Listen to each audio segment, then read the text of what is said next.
Alright, welcome back to Rock 藤山。さあ、今日のゲストは LA を拠点に活動するギター、ベースの二刀流プレイヤー、安野村。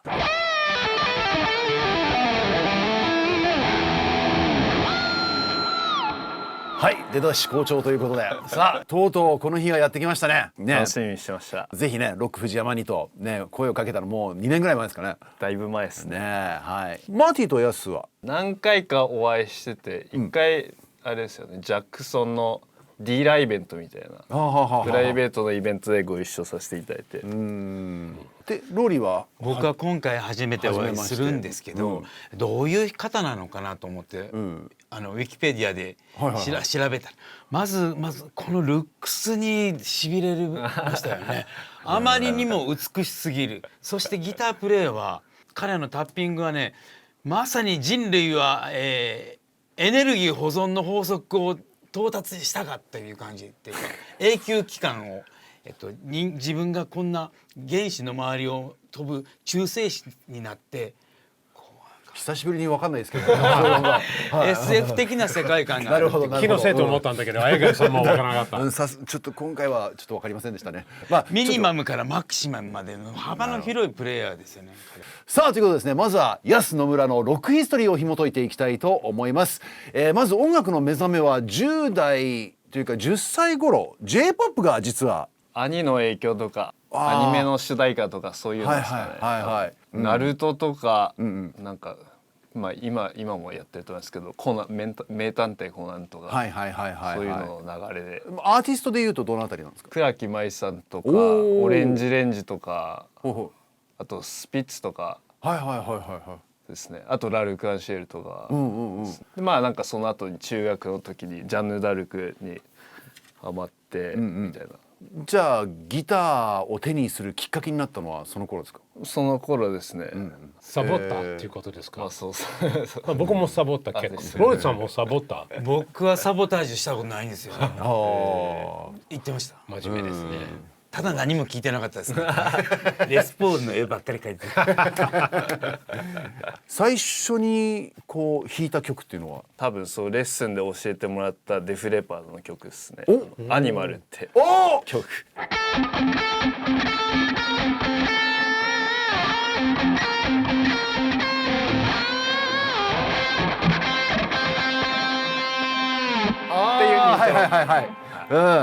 あれ、ローリーとマーティがキョトンとしてる。僕たちデフレパートはデビュー版ぐらいまでなんで。僕もそうです。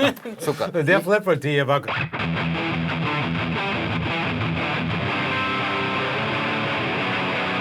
それから違う。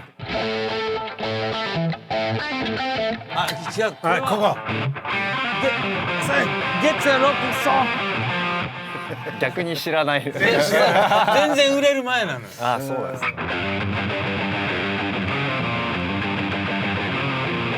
なるほど。そうか。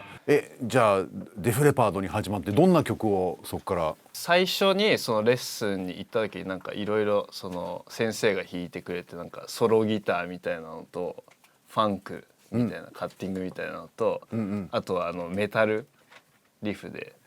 後で知ったんですけど、それがメタリカのマスター・オブ・パペッツで、それでなんかめっちゃかっけえなこれと思ったのを今でも覚えてるんです。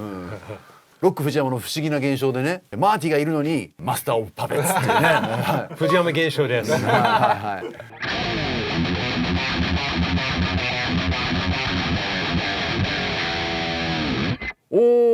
いやメガデスも大好きでした。メガデスのこうフェイバリットソングとか。でもやっぱハンガー18とホーリーウォーズと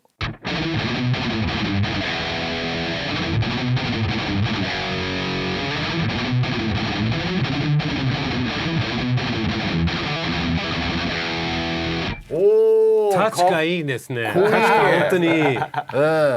タッチがいいです。とか覚えてますね、未だに。で、結構10代の頃はでもやっぱそうやって難易度の高いアーティストのコピーが。そうですね、そうメタリカから行って、そこからなんだろうな、アーチエネミーとか、そのメロデス系と 80s の、エクストリームとかホワイトスネークとか聞いてましたね。あとミスタービッグとか。でアーチエネミー最初の頃はやっぱ難しかったんじゃないですか？全然弾けなかったですね。なんか当時ニコニコ動画ってやつでなんかめっちゃ流行ってて、それでそうネメシスって曲がめっちゃなんかバズってて、っ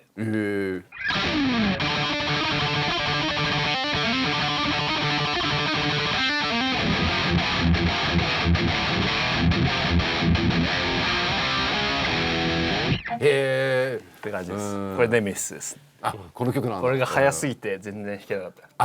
YouTube でわかるかどうかわかんないんだけど、ここはすごい音がいいです。もう気持ちよくて。キレがいいのとこのゲートのかけ方がすごくうまい。ありがとうございます。で高校時代にはなんでもドリームシアターに。高校が音楽学校と通信制がなんか提携してるとこだったんですけど、それで先輩がそうですねドリームシアター弾いててすげえってなって、まあその先輩がメガデスとかホワイトスネークも教えてくれたんですけど、結構ドリームシアターっていうと、ギターのジョン・ペトルシでしたっけ、の7弦ギターの印象、そうですね。ジョン・ペトルシモデルの7弦ギター持ってます。やっぱりでも割とメインで使ってるのは6弦。最近はそうですね、一時期7弦の方が多かったんですけど、やっぱ7弦なんかチョーキングしにくいなと思ってやっぱ6弦がいいなと思いました。幅が狭いっていうことですか？幅が狭いですね。やっぱ何なんでしょうね。やっぱ音も6弦の方がなんかソロは下のそのピックアップのいろいろが違うと思うんですよね多分。なんかいろんな作用があって多分6弦の方がソロを弾くにはやっぱ音いいのかな。と7弦の一番低いやつが共鳴してなんかボワンってなるんじゃないかな。なんかそういうのを避けるためになんかピックアップのあれとかも違うような気がしてて、でもやっぱ6弦の方が弾きやすいです。結構マニアックなところにね、足を踏み入れましたけどね。俺の子たち逃げないでください。本当ね。多分もう逃げてます。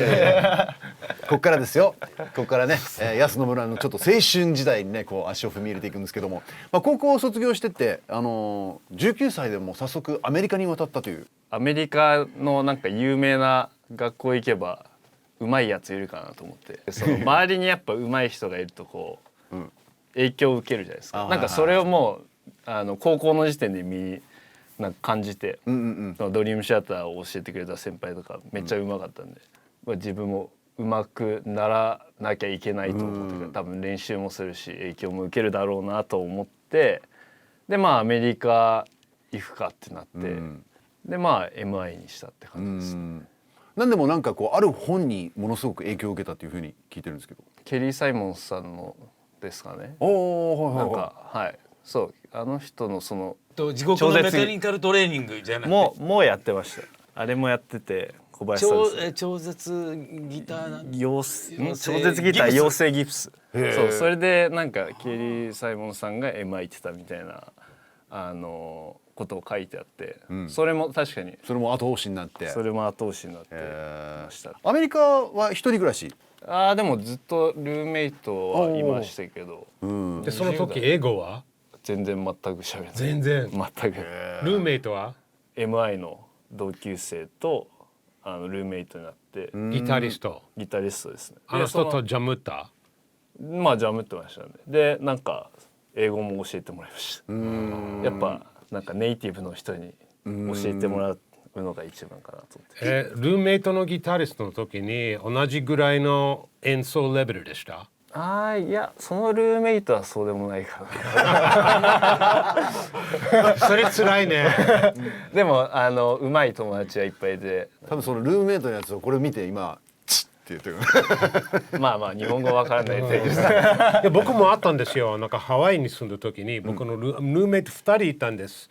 2人両方ともギタリストでした。で1人は僕の生徒さんでそこそこリズム得意で、でもう1人は完全にジャズ上手なやつだから、そのリズムのやつは僕のバッキングやってくれて、でジャズのやつはコード理論とか教えてくれて、もう超相乗効果でした。だから MI 行ってルームメイトもギタリストだし、なんか英語教えてくれるし、作戦として最高じゃないですか。それはちょっとギターと関係ないんですけど、こうね海外には憧れるけど自分英語がなっていう人いるじゃないですか、そういう方に何かこうアドバイスありますか？まあ言った方がいいと思う。多分俺はマジで何も喋れなかったし、何言ってるか最初全然聞き取れなくて、多分日本人は一番それが問題だと思うんですけど、本当に早すぎて何言ってるか全然わからない。言葉の発音とかが違いすぎて、ロリーはその英語の経験というのはこういや全くないですよ。だからジミー・ペイジとの一緒にジミー・ペイジにインタビューするって言って2人でマジっすか？行かせてもらって完璧に打ちひしがれまくって、はい、すごいっすね。さあそしてやっぱでもその環境が違うということはやっぱすごく自分にとって大きかったんでしょうね。そうですね。なんかやっぱり近くにベイクドポテトっていう箱があって、箱っていうか、ライブハウスか、でそこにそのすごい人が本当に毎週のように来てやってて、そういうの行きまくってましたね、ライブ。向こうのミュージシャンのネットワーキングとかやり取りと日本のミュージシャンとやり取りとネットワーキングとか基本的に何が違うと思いますか？どうなんでしょうね。アメリカの方が実力主義というか、そんな感じはするかもしれないですね。なんかあとすぐジャムれる。 LA はすぐこう家に呼んでジャムれるみたいな。日本って結構それがあんまりアパートって音出せないみたいなのがあって、ジャムろうとしてもその、スタジオを借りてみたいな、でも自分の機材もないし、そういう面ではめっちゃアメリカというか LA は少なくともいいかなと思いますね。すぐ友達を家に呼んでジャムってそれこそ教えてもらったりとかできるんで、その居住環境とかね。そうですね、それはでかいかなと思います。なるほどね。マティ、じゃあそろそろね、いろんな歩みを聞いてきたところでそろそろあれいきますか？そうですね、スペシャルセッションです。はい。じゃあ今日はどんな曲やりましょうかね？自分のバンドの曲やってもいいですか？もちろんですよ。マーティ大丈夫？すごい楽しみにしてます。実は彼のバンドなんですけど、今まで話した曲アーチエネミーとかメタリカとかの話聞いたら、同じ人と思わないような違う雰囲気の曲だと思いますけど、ゴリゴリのメタルやるんじゃないの今これ？僕はゴリゴリのしようとしてるんですけど曲聞いたらいやそれじゃないです。そうなんだ。ご自身のバンドはどういうバンドなんですか？プログレメタルみたいないろんなフュージョンっぽい要素もあったりとか、なんかそうですね、そのフィルムスコアみたいな映画音楽的な要素もあったりとかって感じですね。スケール感がいいです。じゃあどんな景色が見えるかね、ちょっとやっていただきましょう。安野村 meets Marty Friedman. Let's rock it!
素晴らしい。やりきった感がねありますね。うん。各人のソロの順番を待ってる時の表情がね、うん。チベットの修行僧みたいだった。いやっていうか崇高な感じがします。なんか安さんの演奏を聴きながらハマっちゃって、あ、自分弾かなきゃいけない。いや俺もすごかったです。いやー、素晴らしかったです。ジャクソン兄弟って感じですね。あそうジャクソンズ。なんでジャクソンジャクソンズだ。そういえばロック界のジャク言わソン。れてみれば。実際マーティ的にはどうでした？ヤスと一緒にやって。プレイのタッチとなんかノートの並び方が珍しいからもっと時間があったらちょっともっと細かく何弾いてるか教えてほしいとかとてもかっこいいですね。